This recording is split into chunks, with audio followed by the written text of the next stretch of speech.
Hello. Hello po. Hi, good evening. Good evening. Ay, good evening. Good afternoon po pala dito. Sorry. Oh, so you're not in the Philippines? No po. What do I call you? Mika po. Mika. Asan ka, Mika? Yes. Sweden. Sweden. Yes po. Ilan taon ka na? By the way, how are you po? I'm okay. Sorry. I'm okay. I'm okay. Yeah. Okay, good to know. Why'd you ask, by the way? I'm interested. Why'd you ask? No, wala. Wala na po. Gusto ko lang. Hindi kasi baka mamaya... Kasi ever since, kasi nakikinig na ako. Oh. So, hindi ko na... Hindi kasi baka mamaya I'm giving off the vibe na hindi ako okay. But I'm completely fine. Thank you for asking. No, hindi po. No, hindi po. Thank you for being It's interested. okay. Ano, Yeah. Sorry, medyo kinakabahan lang po ako. At saka, medyo sinisipon kasi medyo, alam nyo na, malamig po kasi dito ngayon. Okay. So, yeah. Anong weather dyan ngayon? Winter, spring, summer, or fall? Alin doon? Fall. But fall. now this time po, maulan po. Sobra. Hindi ko alam, Mika, kung tama ba na fall is the loneliest weather? Is it? Super. Opo. Parang dito po kasi sa lugar kung saan ako sa Stockholm, capital, parang ganon. Mostly, ang mga tao po kasi is depressed kasi yung weather sobrang dilim. Then, ang lungkot nung vibe. Really? Yes. Kahit ako, nung bagong dating ako dito, ganun po talaga yung mafe-feel mo. Oh, talaga? Yeah. Yes po. How long have you been living in Stockholm? In Stockholm, 6 years and 7 months. Okay. Alright. So, gloomy ngayon dyan. It's a gloomy afternoon in Sweden right now.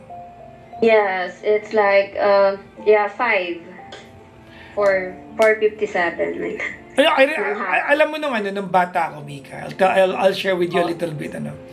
Nung bata ako, pag mga 4 p.m. na tapos umuulan, sa probinsya ako lumaki.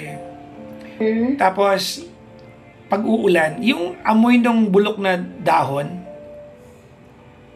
aangat yan. There's a certain smell to it. Yung decomposing leaves. Decomposing, yeah. Yung may certain na amoy yan. Nung nasa province ako, I don't really pay attention kasi doon naman ako lumaki eh. Yes po. Pero nung nasa Maynila na ako, one time umuwi ako sa amin, tapos malakas ulan, na-miss ko yung amoy na yon, no? Pero gloomy, looking back, ang gloomy ng mga panahon na yon. Yes. I was just looking at a rice field, ganun. Yes. Oh, yeah. Province vibe. But I love it. Kasi ngayon nasa Maynila ako, very fast-paced ang buhay. Yeah, sobrang parang ang bilis-bilis ng lahat. True. Even yung oras. True. Very parang fast-paced. dito rin po, ngayon, paglabas mo, parang yung feel na sinasabi nyo na amoy, parang ganon. Kasi mostly yung mga puno, kasi ano na siya, naglalagas na. Tapos ngayon, medyo umulan. So yung amoy talaga nila, yun yung talagang ano. Oh. Yeah. Anyways, yun yung maaamoy mo. Before going to Sweden, you're straight from the Philippines. First po, 2014, nag-Saudi ako. Nag-Saudi po ako. Okay. Ilang taon ka doon? 5.5 years. Then, tapos, parang 2014 akong dumating, 2016 vacation, then 2019, umuwi ako ng Pilipinas para i-process po yung papers ko dito. Why'd you go to Sweden? Did you marry someone in Sweden? First, nung pumunta po ako dito, parang yung nakilala kong friends sa FB before, na nagtatrabaho ako nung nasa Saudi pa lang po ako. Parang nag-ano siya sa akin na sa amin, kasi tatlo kami, sabi niya, baka gusto niyo sumama sa akin or sumabay kasi kinukuha ako nung parang stepmother niya that time na mag-work sa Sweden. So parang ako, sabi ko, before hindi ko po talaga alam tong Sweden. So parang nakaano lang ako noon sa Middle East, yung parang ang alam ko lang is morely on Middle East. Kasi parang ang hirap pumunta ng Europe country. So, Okay. nung So, you went to Sweden to work, pero nakapag-asawa ka na dyan. yes po, I'm married na po last March. Nito lang. Oh, congratulations. Yeah. Very new. Thank you, thank you. Okay. Yes, yun po. So parang nakarating ako dito. Start na po ba ako? Sorry. This is part of the entire conversation. Yeah. Opo. Nung nasa Sweden ako, so hindi naman to about love life kasi okay naman po. It's about family. By the way, Mika, ilang taon ka na, ma'am? 36 po. Sorry. 36. Okay. Alright, Yeah. tell me your concern. I hope I can help out. Yeah. Hello, naririnig niyo po ako? Very loud, very clear. Okay. Kasi po parang nagtututut eh. Kala ko po kasi ako. Hindi okay. Well, ayun nga po. Since nung nagtrabaho ako ng first abroad, kasi I have two kids po back dyan sa Philippines. Mm-hmm. I have a daughter. She's 16 years old. And I have a son. He's 12. Okay. Same father. Yeah. Pero hiwalay na po kami. Yeah, obviously. Yeah. So, ayun, ibang kwento rin yung sa nila, sa tatay nila. So, Kaya mo na yun. parang, Nakapag-move on ka na, kinasal ka na ng March. Okay. Yes. Okay. Yung about dun sa concern ko lang po is about dun sa family. Mhm. Kasi ever since po kasi na nag-work ako sa Saudi for 5.5 years, syempre, wala na kasi akong father. So yung mother ko na lang, dun ko sa kanya iniwan yung mga anak ko. So sabi ko sa mama ko, since wala namang magbabantay sa mga anak ko, kung po pwede siya muna or siya na lang para hindi na rin siya mag-work sa iba. Ano bang work ng mother mo nun when you told her that? Ano po, parang lang parang sa factory. Okay, so kumbaga, Parang factory siya ng plastic. so Parang sinabi ganun. mo sa kanya yan because it's symbiotic, no? Beneficial to both. To you Yeah. and to her. Okay. Yeah, And to your exact po. kids. Okay. Para po, mas okay na siya na yung magbantay sa dalawa kong anak, then ako na lang din po ang bahala sa kanya. Kasi since balo na siya when nung 33 siya, so nabalo siya. Ilocana ka ba? Yes po. Sabi ko na kasi balo eh. Okay. Widow, parang ganun. Ano po bang Tama, Tagalog? kasi hindi. Ilocano term yung pagkakasabi mo ng balo kasi, Ilocano yung accent mo. Anyways, go ahead. Okay. Yeah. Mama ko po yung Ilocano. So, Go ahead. yeah. So, yun po. So, lahat ng expenses noon sa akin. So, wala namang problema. So, sustento. So, parang first time kong abroad. Tapos, may mga kapatid ako.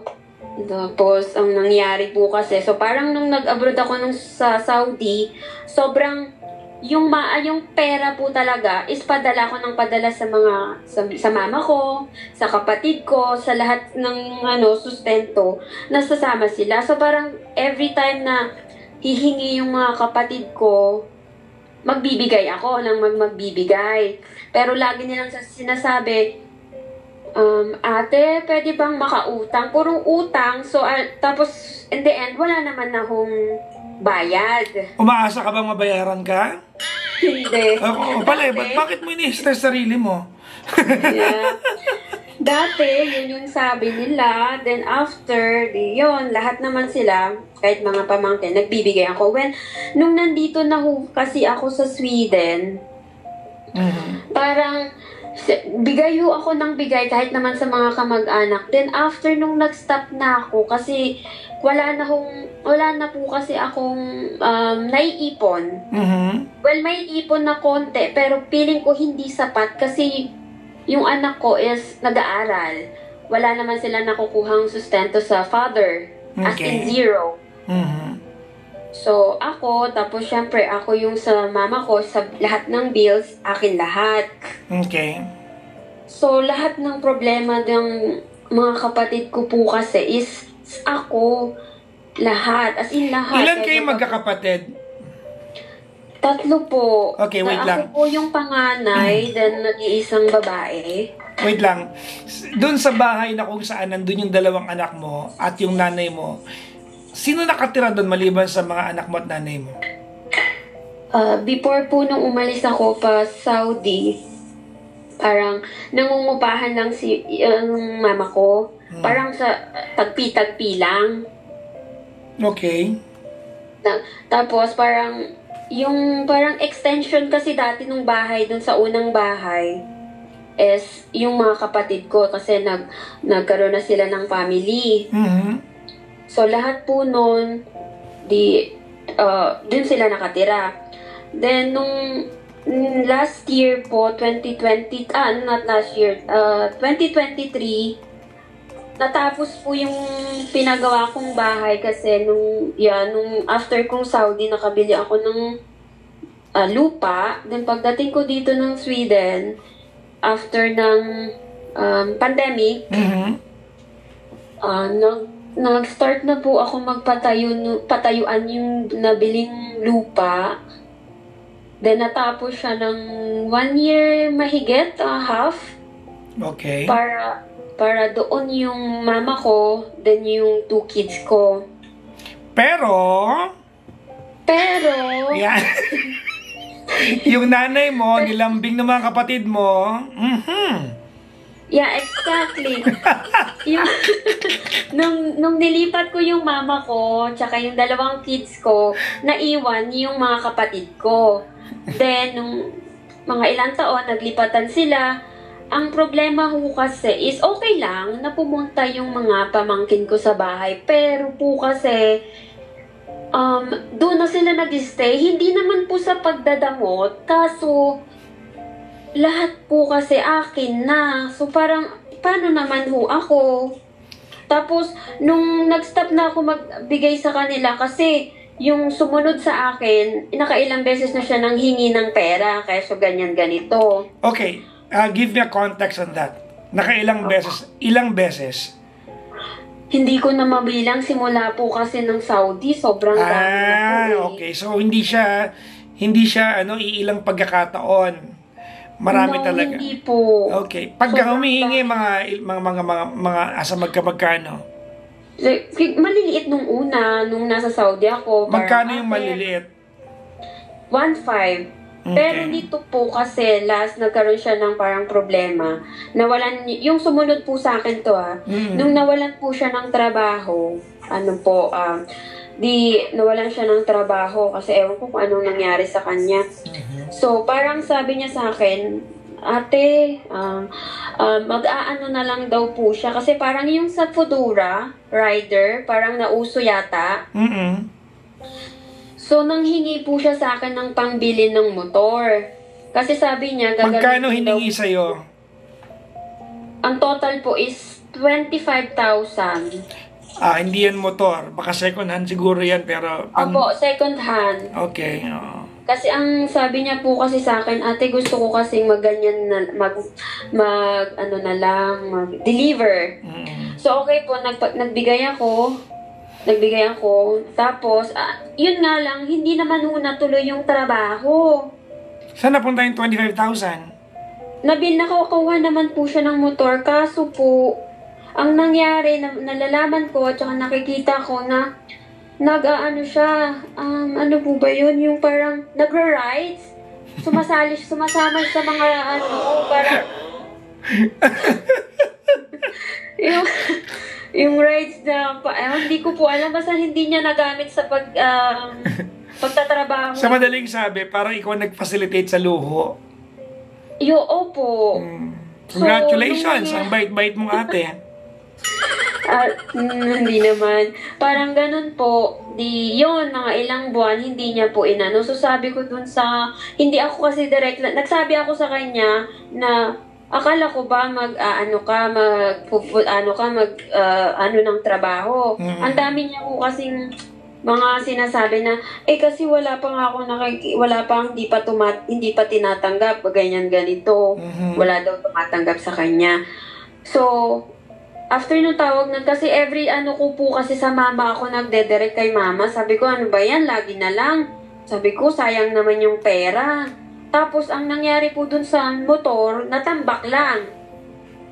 Bakit natambak? Hindi na lang ginamit? Hindi na po nagamit kasi siguro wala na rin pang ginagamit. Tapos nung afternoon, natambak ng ilang buwan. Sabi ko sa mama ko, ibenta na lang. Para yung perang mapagbebentahan, magamit nila. Ang nangyari, binenta ng kapatid ko. Okay. Binenta po niya, tapos di wala na. Di sabi niya babayaran niya, wala naman. Tapos afternoon, di wala naman na akong magagawa kasi nag-away kami that time about doon.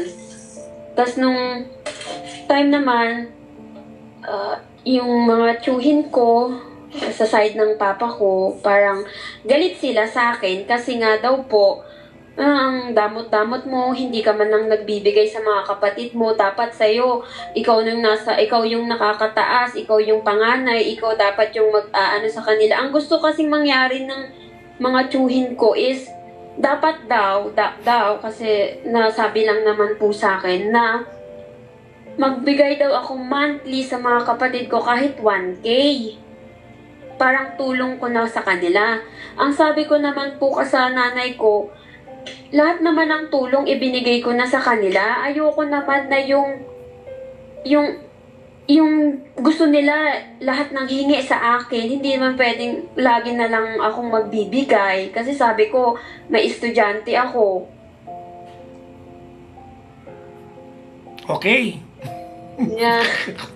Tapos nangutang na, nanghiram na naman, sabi utang, nanghiram po siya sa akin ng 5K. Kasi nagkaroon siya ng trabaho. Sabi niya, ate, pahiram ako ng 5K, tapos bibigay ko kay mama, sa mama ko, yung ATM para siya magwi-withdraw ng ng pera, ng sahod ko, tapos babawasan na lang.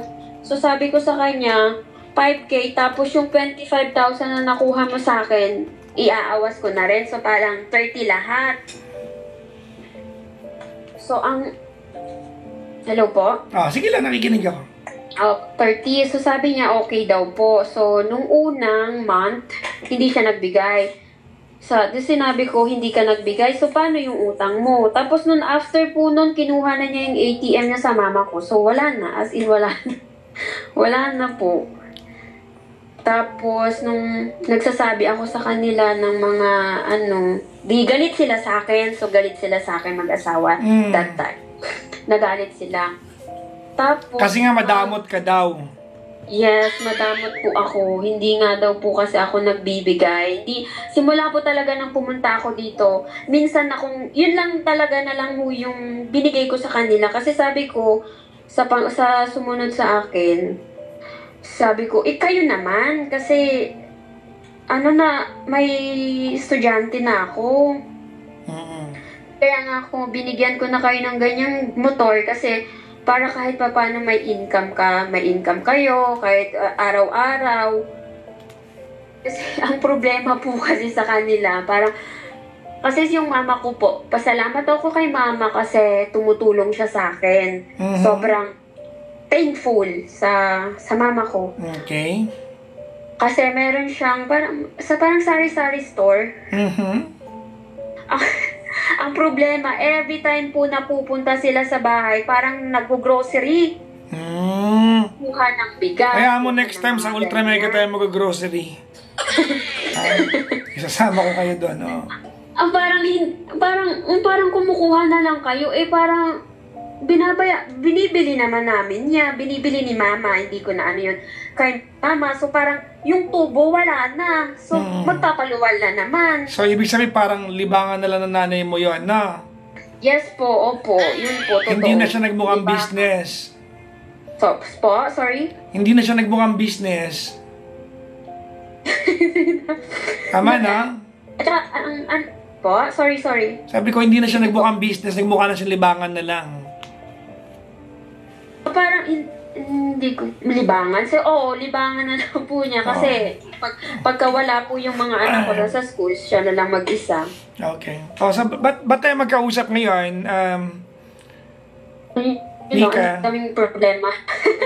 About dun nga sa mga kapatid, yun, din nanghihingi sila. Tapos nung hindi ko po binigyan yun, minessage ko kasi siya na yung mga anak niya kasi, 3 yung anak niya, Papa Jack. Tapos, iniiwan niya sa nanay ko. Medyo may edad na yung mama ko. Siyempre, may tindahan si mama, may 2 anak. May 2 akong anak. So, parang ang dami niyang alaga, isinisiksik pa yung mga bata. Sabi ko, okay lang, sige, one day. Tapos, paggabi, kukunin nyo na. Kaso hindi yun ang nangyayari. Yung bunso kong kapatid, ang naghiwalay sila ng kinakasama niya, ang bata, ang anak niya, nasa amin. So, tapos hindi sila nagbibigay ng panggastos. Yung kapatid ko na yon wala siya dyan. Parang nagtatrabaho siya sa malayo. Muuwi siya weekends. Tapos, pagdating po ng sa bahay, yung anak niya nandun, hindi nagbibigay. So, parang si mama lahat. So, parang feeling ko, sige ako, pag nagpapadala ako, syempre, kasama na siya. Kasi hindi siya nagbibigay. Kawawa naman talaga. Ay, magkano bang kailangan nyo? Magkano mo? Ako nang bahala. Padala mo yung Gcash mo, sagot ko na yan. Ha? Yeah, ang kasi, yun lang. Tapos ngayon, ang nanghihingi naman sa akin ngayon is yung bunso. Kasi hindi ko na binigyan yung pangalawa. Tapos yung pangalawa, nag-message sa akin, minura na ako ng minura. Ang nakakasama lang na, pagkatapos kong tumulong, hindi na ako tumutulong ngayon. Parang, hindi na ako nagbibigay. Parang ang sama-sama ko na, parang, wala, yung mura. Yan, tama. Ang sama-sama mo na, ha? Parang, ang dami kong naitulong sa inyo. Parang ngayon, hindi na ako nagbibigay. Parang, ang sama-sama ko na. Kailangan ko pa akong murahin. Yung parang ganun. Hay, nako. Kwento ng OFW to, no? Opo. Typical na kwento ng isang OFW to. Alam mo, Mika, hindi ito ang unang pagkakataon naririnig ko ito. Opo. Okay, yun po, minura-mura niya ako. Binlock ko siya kasi parang ang sama-sama. Parang wala na. Kasi every time tapos ngayon, naggawa siya ng bago niyang Facebook. Ina-add niya ako. So parang hindi ko na kino-confirm kasi masakit. Bilang ate, oo. Kahit naman, ang dami kong naitulong sa inyo. Tapos parang nabaliwala sa isang ang ending yan, pag pinaalala mo lahat ng naitulong mo, para ka nanumbat pa. Yes, nanunumbat. Tama. Tapos po, isa pa, yung bunso kong kapatid naman ngayon, nagme-message sa akin na, ate, pwede bang bigyan mo ko ng pera, bibila ako ng motor. So, after kong ma-receive yung message, tumawag ako sa mama ko. Sabi ko, ma, ano ba yan? Si ganyan. Nanghihingi na naman sa akin ng pambili ng motor. Sabi ko, hindi na nga nagbibigay dyan sa bahay. Tapos, ano pa ng motor? Para saan? Sabi ko, stay in naman siya sa bahay. Sa work niya, sorry. Ano bang work niya? Ano work niya? Ano bang work nun? Sorry, welder po. Welder. Tapos meron siyang motor, kakahila lang. Parang awit yata noon. Nako. Hinila na. Kaya sanay siya na may motor. Oo. Opo, hinila. So ngayon, sabi ko, hinila na ang motor, wala na nga siyang pambayad. Ngayon, hihingi na naman sa akin. Kaya nga hihingi na sa'yo kasi wala nang bayad pang hiningi sa'yo. Yun nga, may pinasa siya sa akin picture ng motor. Gusto niya daw bilhin. Magkano? Ako nang bahala. Magkano? Pwede ba? 15K daw po. 15. Sige, ako nang bahala. Bibigay ko na. Charot lang, charot. So, yun nga. Tapos sinabi ko yun sa asawa ko dito. Na parang, yung kapatid ko. Parang ngayon, feeling ko, ay, hindi ko na lang sasabihin sa asawa ko yung mga ganun. Kasi parang feeling ko lang, inaayawan niya na yung mga kapatid ko kahit hindi pa niya nakikita kasi bakit daw nanghihingi sila sa akin. Sabi ko kasi parang ganun. Sabi niya dito, iba kasi yung culture dito pag sa kanila lang. Pag sila ganun. Oo. Sabi mo sa asawa mo, alam mo, in the Philippines, ganun talaga pag OFW ka. Generally, ikaw talaga yung piggy bank.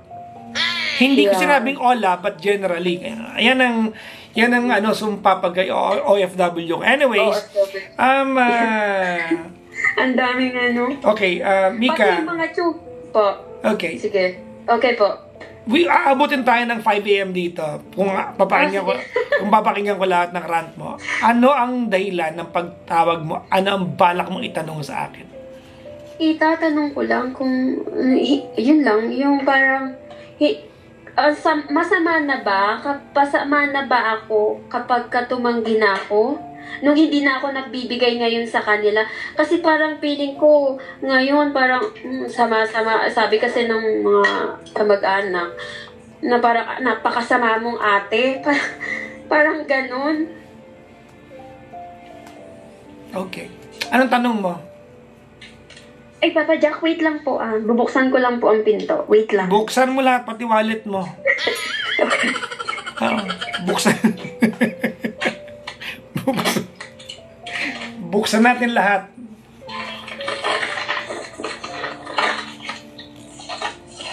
Hello po, sorry. Yan, okay.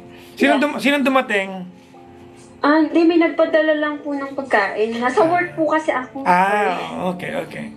So, bayad ka ng kumpanya, nagtatelebabad ka.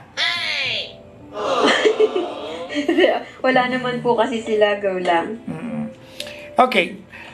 Ako, I have so much opinion I wanna tell you, but I wanna know exactly. Let's start with what you wanted to ask me. Na parang okay lang naman sigurong magdamot ngayon, di ba po? Well, hindi pagdadamot ang tawag doon if you're teaching them to be responsible. Opo. Di ba? Ang pagdadamot, yung labis-labis yung meron ka, tapos ayaw magbigay. Pero kung ikaw mismo masasagad ka na, hindi na pagdadamot yon. It's called self-preservation. Say it with me. I want you to say it with me. Self-preservation. Yan. Hindi mo pwede na ibigay mo ang lahat, tapos ang ending, ikaw yung mawawalan. Okay, now, habang kinikwento mo sa akin, I have a lot of take here. But there is something na nagawa mong kinulang ka. Yes po, alin po? You did not take on the responsibility of a leader in your family. But ulitin ko ha, you did not take on the responsibility of being a leader in your family, but you delivered as a leader. Anong ibig kong sabihin? Ano po? Nagpapadala ka ng pera, pero ang communication kulang. Nanay mo lang ang nakakarinig. Opo. Sana nilubos-lubos mo na. Sana ikaw na, okay, humingi ka ng motor sa akin. Sige. Di ba? Sana nilubos-lubos mo na yung kapatid mo pag, okay, humingi ka ng motor sa akin. Sige, bibigyan kita. Bibigyan ko sa'yo, pero ipangako mo sa akin ha, na pag binigyan kita ng motor, ito yung gagawin mo. Pag hindi mo ginawa ito, last na yan. Kailangan marinig nila sa'yo yan. Kasi otherwise, yung nanay mo kasi anak niya yung mga yun eh. Mahirap tiisin ng nanay ang anak. Alam mo yan. Yun nga rin po yung sinasabi ng mama. Diba, in the same... Hayaan mo na, kapatid mo naman. Yes. Mag-iba kasi kayo ng nanay mo. In the same manner, kung mahal ng nanay mo ang mga anak niya, lalo yung mga anak niyang walang-wala at kulang-kulang sa buhay, ang mga nanay, mas mahal ang apo. Sa bahay na pinatayo mo, na andun ang mga apo niya, ikaw na may-ari ng bahay, wala ka naman dyan, palagi ba palalayasin ng nanay mo yung mga apo niya? Hindi po. Exactly. Hindi kasi po. hindi gagawin ng nanay mo yun kahit na magpurit ka ng panty mo dyan. Hindi gagawin ng nanay mo yan. Opo, ang akin po sana, kahit naman po sana papano na nasa akin or nasa bahay ko yung mga bata, magbibigay po sana sila. Well, kahit magkano. Magbibigay yung mga yan, or maybe there's a possibility na maintindihan mo kung bakit hindi nagbibigay only if you open the line of communication. Look, I want to tell you this clearly, ha? I want you to listen very carefully. Drop everything you're doing. I will talk to you. Ready? Opo. The problem with you, Mika, is that nasasaktan ka na, sabihan ka na madamot. Hindi ka madamot, by the way. Masakit sa'yo marinig yun, tama? Yes. Pero hindi naririnig ng mga taong nakikinabang sa'yo yung hirap mo kung paano kitain yung pera. Nababalitaan lang nila sa nanay mo. You have all the rights to talk to your brothers one-on-one. Look, magkakapatid kayo. Baka nga mamaya with proper or constant communication, madala mo sila sa abroad eh. Ma-inspire mo sila. Alam mo, tol, o kaya, brother, alam mo, magsumikap ka lang dyan, tulungan kita mag-abroad para alam mo yung hirap dito. O, wag ka na bumili ng motor, mag-apply ka na lang sa DFA, ganito. It could have been that eh. But, kasi alam mo, sa mga taong humihingi lang, ang hirap maintindihan na pinagpapaguran mo yun. Tama, mali? Opo, tama. You are the perfect evidence na hindi alam ng mga kapatid mo kung gaano kahirap kitain yung 25,000. Tama? Yes po. Nagbigay ka ng 25,000, hindi malaki na usap. Huwag ka muna kumain, kausap kita. Ito. Hindi po ako kumakain. Para may nginunguya ka, anong kinakain? Pahingi ako niyan. Wala po. Wala ba? Baka yun.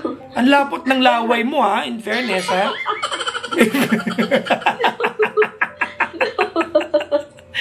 No.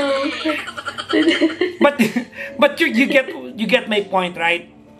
Yes po. Kasi ganito yan. Kaya ako natatawa sa'yo. Alam mo ba't ako natatawa? Bakit? Humihingi yung kapatid mo ng motor. Tama, yung welder mong kapatid. Tama, mali? Yung bunso po. Yes po. Pupusta ako. Kung hindi mo ibigay ng buo yan, mag-aambag ka ng pambili dyan. Huwag mo ako lokohin. Hindi mo yan matitiis. Ngayon lang yan. Okay. No, hindi po talaga. Kasi parang napagod na siguro. Sige. Kasi every time po akong magbibigay, wala akong naririnig na, ate, salamat. Ate, kasi ganito. nga, dumadaan sa nanay mo. Yun nga. Tapos, nung pareho silang nakulong. Hay nako. Tawag nito. Wala akong narinig. Tawag nito, Mika. Opo. I hope mali ka at I hope tama ka at the same time. In the same manner, I hope tama at mali din ako. I really believe na pag nakita mo na buti pa tong kapatid ko na to, nagsusumikap, mag-ambag nga ako ng 10K, pambili mo to. Sure ako dyan. Pero kung ayaw mo, okay lang. Hindi ka madamot. Pero kung sakaling at this point, sa puntong ito ng buhay mo, hindi ka na magbibigay. Yes. But hindi ko po sure. See? Ayan na. Tinan mo. Alam ko yung pakiramdam. Panganay ako eh. Yeah, ang hirap. Minsan, ang hirap ng panganay. Tapos wala. Ganito gawin natin. Tayong mga panganay, we can provide more than money. I want you to hear this from me. Tayong mga panganay, we can provide more than money. We can provide guidance. Wait lang po 5 minutes again. Wait, sorry. 5 minutes? Ang pusang gala. Patagal yun Ano ba yung mga dumarating dyan? May piging ba dyan?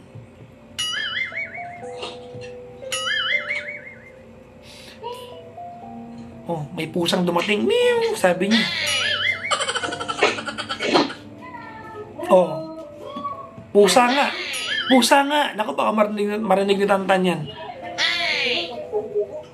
Meow! Meow!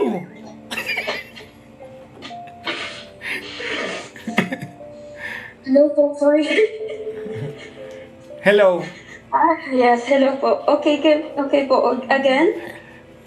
Sabi ko, tayo mga panganay, we can provide more than financial. Pwedeng guidance. So, feeling ko doon ka nagkulang. Yeah, wala po kasi kaming hindi kami nag-uusap. Yes. 6 years na. So, mag-usap kayo. Nagbigay ka ng pera kahit yun ibinalato mo sa sarili mo yung pakikipag-usap man lang sana, di ba? Okay? Opo. Anyways, maraming salamat sa pagtawag. Thank you. Sige na, nasa CR ka na eh. Bye-bye. Wala po. Bye-bye. Bye-bye po. Salamat. Salamat.